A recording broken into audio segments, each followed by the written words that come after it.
السلام عليكم ورحمة الله وبركاته، وأنا هاتكلم معاكم النهارده الشعور بالسعادة تجلب السعادة، يعني أنت حسب ما بتشعر من جواك هتلاقي، فسبحان الله كله هنا تفكيرك أنت، فأنت فعلًا العدو الأكبر ليك هو أفكارك، فأنت لو عرفت تتحكم في أفكارك شوف حياتك هتبقى عاملة إزاي. أنا باتكلم بتجربة شخصية، كل كلامي يا ريت توصل ليكم وباتكلم معاكم من قلب للقلب، يا ريت توصل. فبصراحة كده أنا بفضل الله سبحانه وتعالى زي ما قلت قبل كده وأفضل أقول وصلت للسلام الداخلي. دايما كلامي كله عن السعادة، السعادة خليها عادة، يا ريت توصل.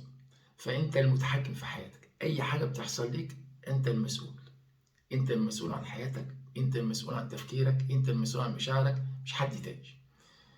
فأي حد لو زعلك أو ضايقك الله يسامحه، سامح عشان توصل للسعادة.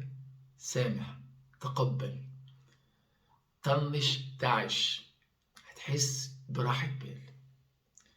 الناس بيجيلها أمراض ليه؟ عشان ما بتسامحش، عشان بتشيل. فأنت لو سامحت وطنشت الله يسامحه، متعرفش هو ممكن متضايق، ممكن قرفان، فوت له يا سيدي عشان صحتك أنت، صدقوني والله عشان صحتك أنت مش عشان حاجة. فكل ما أنت متسامح كله يجي على وشك على جسمك، هتحس إن أنت مرتاح. الرسول عليه السلام بيقول إيه؟ اللهم صل على حديث من أمن في سربه وعنده قوت يوم ومعاه في بدنه ملك الدنيا وما فيها. فأنت ريح دماغك، اشتغل على نفسك، تمام، شوف راحة بالك واحمد ربنا على اللي عندك وبص على اللي عندك ما تبص اللي مش عندك، شوف حياتك هتبقى عاملة ازاي. فالشعور بالسعادة بتجلب السعادة، والشعور بالحزن بيجلب الحزن، انت حسب ما بتشعر، فكله بإيدك انت. لو حاجة من بره أثرت عليك المشكلة مش في اللي بره، المشكلة فيك انت، في رد فعلك انت، رد فعلك انت ده المشكلة. فانت حاول تتحكم في افكارك، تحكم في مشاعرك، لان انت المتحكم. انا مش زعلان، انا مش متضايق، انا انا بحبني بس. تحرك نحو ابعد عنه. مش عاوز اطول عليكم، يا ريت تخشوا على التيك توك، انا بعمل حاجات حلوه على التيك توك، لسه كنت داخل لايف على التيك توك لسه اول مره، بس قلت اخش على اليوتيوب لان بقالي كتير ما شفتكمش، وانا عامل نظام دلوقتي حلو يا جماعه، الصيام المتقطع. طبعا العيش ما باكلوش نهائي، عامله لمده شهر، مش هاكل من اول النهارده.